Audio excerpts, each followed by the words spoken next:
Chapter 8. Ere the half-hour ended, 5 o'clock struck. School was dismissed, and all were gone into the refectory to tea. I now ventured to descend. It was deep dusk. I retired into a corner and sat down on the floor. The spell by which I had been so far supported began to dissolve. Reaction took place, and soon, so overwhelming was the grief that seized me, I sank prostrate with my face to the ground. Now I wept. Helen Burns was not here. Nothing sustained me. Left to myself, I abandoned myself, and my tears watered the boards. I had meant to be so good and to do so much at Load, to make so many friends, to earn respect and win affection. Already I had made visible progress. That very morning I had reached the head of my class. Miss Miller had praised me warmly. Miss Temple had smiled approbation. She had promised to teach me drawing and to let me learn French if I continued to make similar improvement 2 months longer. And then I was well received by my fellow pupils, treated as an equal by those of my own age, and not molested by any. Now, here I lay again crushed and trodden on, and could I ever rise more? Never, I thought, and ardently I wished to die. While sobbing out this wish in broken accents, someone approached. I started up. Again Helen Burns was near me. The fatting fires just showed her coming up the long, vacant room. She brought my coffee and bread. "Come, eat something," she said, but I put both away from me, feeling as if a drop or a crumb would have choked me in my present condition. Helen regarded me, probably with surprise. I could not now abate my agitation, though I tried hard. I continued to weep aloud. She sat down on the ground near me, embraced her knees with her arms, and rested her head upon them. In that attitude she remained silent as an Indian. I was the first who spoke. "Helen, why do you stay with a girl whom everybody believes to be a liar?" "Everybody, Jane. Why, there are only 80 people who have heard you called so, and the world contains hundreds of millions." "But what have I to do with millions? The 80 I know despise me." "Jane, you are mistaken. Probably not one in the school either despises or dislikes you. Many, I am sure, pity you much." "How can they pity me, after what Mr. Brocklehurst has said?" "Mr. Brocklehurst is not a god, nor is he even a great and admired man. He is little liked here. He never took steps to make himself liked. Had he treated you as an especial favorite, you would have found enemies, declared or covert, all around you. As it is, the greater number would offer you sympathy if they dared. Teachers and pupils may look coldly on you for a day or two, but friendly feelings are concealed in their hearts, and if you persevere in doing well, these feelings will ere long appear so much the more evidently for their temporary suppression. Besides, Jane," she paused. "Well, Helen," said I, putting my hand into hers. She chafed my fingers gently to warm them and went on. "If all the world hated you and believed you wicked, while your own conscience approved you and absolved you from guilt, you would not be without friends. No, I know I should think well of myself, but that is not enough. If others don't love me, I would rather die than live. I cannot bear to be solitary and hated, Helen. Look here. To gain some real affection from you or Miss Temple or any other whom I truly love, I would willingly submit to have the bone of my arm broken, or to let a bull toss me, or to stand behind a kicking horse and let it dash its hoof at my chest." "Hush, Jane. You think too much of the love of human beings. You are too impulsive, too vehement. The sovereign hand that created your frame and put life into it has provided you with other resources than your feeble self, or than creatures feeble as you. Besides this earth, and besides the race of men, there is an invisible world and a kingdom of spirits. That world is round us, for it is everywhere, and those spirits watch us, for they are commissioned to guard us. And if we were dying in pain and shame, if scorn smote us on all sides, and hatred crushed us, angels see our tortures, recognize our innocence, if innocent we be. As I know you are of this charge which Mr. Brocklehurst has weakly and pompously repeated at second-hand from Mrs. Reed. For I read a sincere nature in your ardent eyes and on your clear front, and God waits only the separation of spirit from flesh to crown us with a full reward. Why, then, should we ever sink overwhelmed with distress, when life is so soon over, and death is so certain an entrance to happiness, to glory?" I was silent. Helen had calmed me, but in the tranquility she imparted there was an alloy of inexpressible sadness. I felt the impression of woe as she spoke, but I could not tell whence it came. And when, having done speaking, she breathed a little fast and coughed a short cough, I momentarily forgot my own sorrows to yield to a vague concern for her. Resting my head on Helen's shoulder, I put my arms round her waist. She drew me to her, and we reposed in silence. We had not sat long thus when another person came in. Some heavy clouds, swept from the sky by a rising wind, had left the moon bare, and her light, streaming in through a window near, shone full both on us and on the approaching figure, which we at once recognized as Miss Temple. "I came on purpose to find you, Jane Eyre," said she. "I want you in my room, and as Helen Burns is with you, she may come too."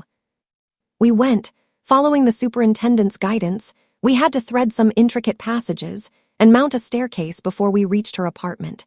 It contained a good fire and looked cheerful. Miss Temple told Helen Burns to be seated in a low armchair on one side of the hearth, and herself taking another, she called me to her side. "Is it all over?" she asked, looking down at my face. "Have you cried your grief away?" "I am afraid I never shall do that." "Why?" "Because I have been wrongly accused, and you, ma'am, and everybody else will now think me wicked." "We shall think you what you prove yourself to be, my child. Continue to act as a good girl, and you will satisfy us." "Shall I, Miss Temple?" "You will," said she, passing her arm round me. "And now tell me who is the lady whom Mr. Brocklehurst called your benefactress." "Mrs. Reed, my uncle's wife. My uncle is dead, and he left me to her care." "Did she not, then, adopt you of her own accord?" "No, ma'am. She was sorry to have to do it. But my uncle, as I have often heard the servants say, got her to promise before he died that she would always keep me." "Well now, Jane, you know, or at least I will tell you, that when a criminal is accused, he is always allowed to speak in his own defense. You have been charged with falsehood. Defend yourself to me as well as you can. Say whatever your memory suggests is true, but add nothing and exaggerate nothing." I resolved, in the depth of my heart, that I would be most moderate, most correct, and having reflected a few minutes in order to arrange coherently what I had to say, I told her all the story of my sad childhood.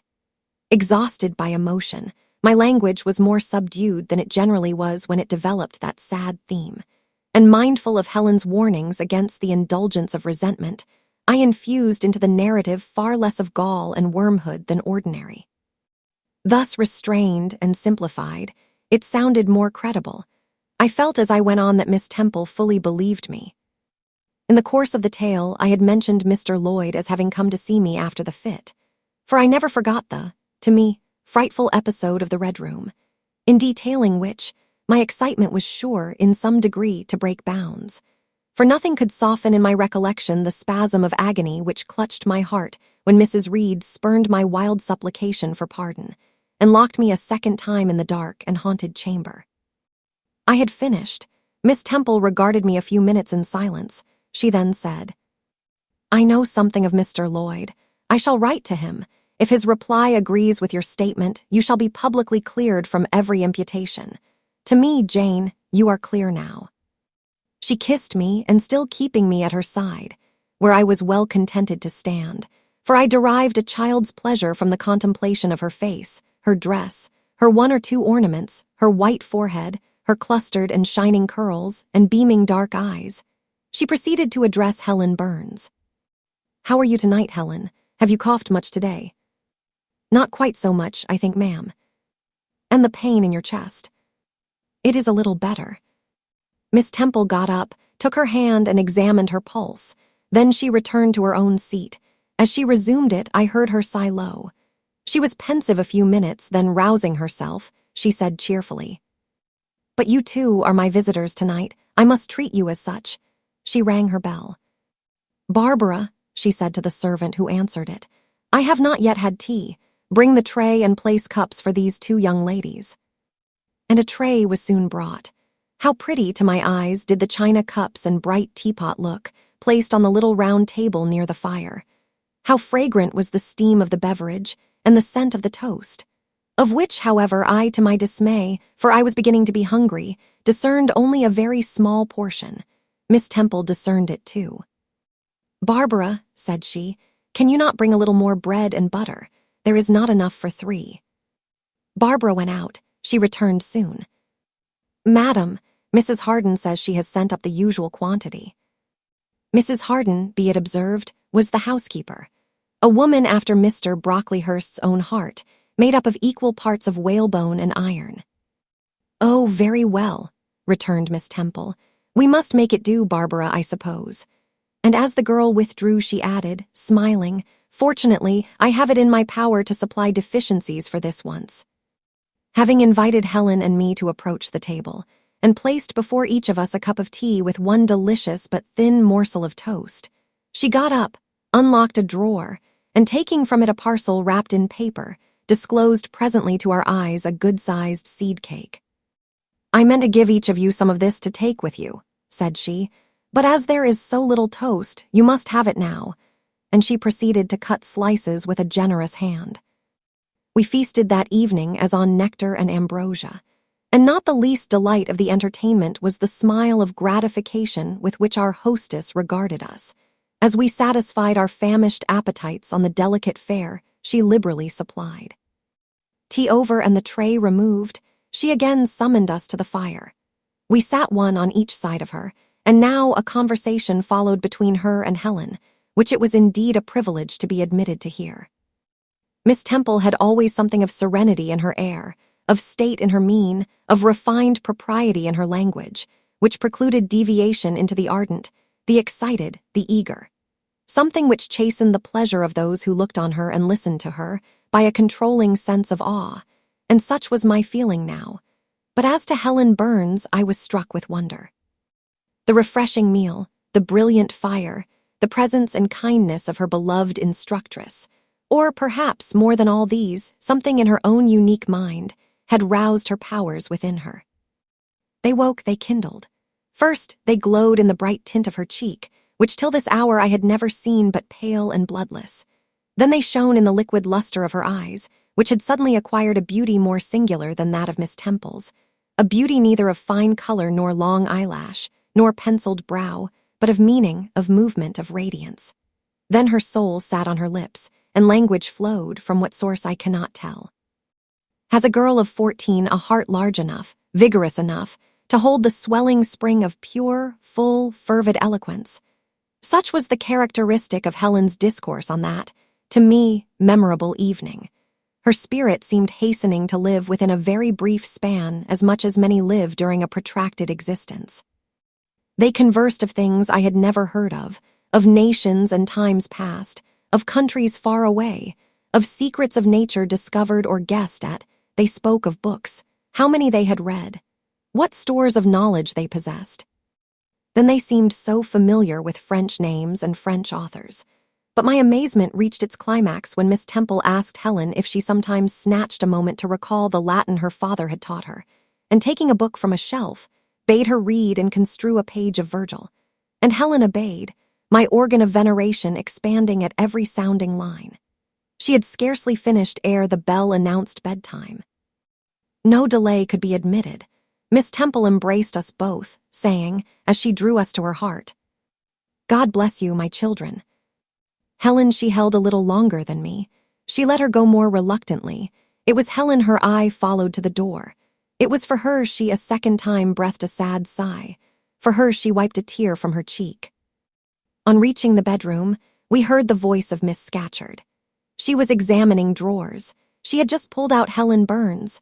And when we entered, Helen was greeted with a sharp reprimand and told that tomorrow she should have half a dozen of untidily folded articles pinned to her shoulder. My things were indeed in shameful disorder, murmured Helen to me in a low voice. I intended to have arranged them, but I forgot. Next morning, Miss Scatcherd wrote in conspicuous characters on a piece of pasteboard the word slattern, and bound it like a phylactery round Helen's large, mild, intelligent, and benign-looking forehead. She wore it till evening, patient, unresentful, regarding it as a deserved punishment. The moment Miss Scatcherd withdrew after afternoon school, I ran to Helen, tore it off, and thrust it into the fire. The fury of which she was incapable had been burning in my soul all day, and tears, hot and large, had continually been scalding my cheek, for the spectacle of her sad resignation gave me an intolerable pain at the heart. About a week subsequently to the incidents above narrated, Miss Temple, who had written to Mr. Lloyd, received his answer. It appeared that what he said went to corroborate my account.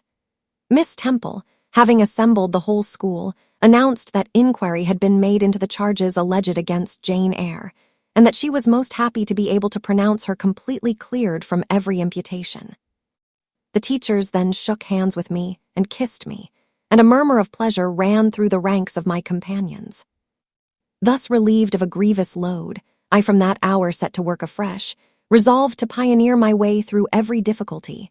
I toiled hard, and my success was proportionate to my efforts.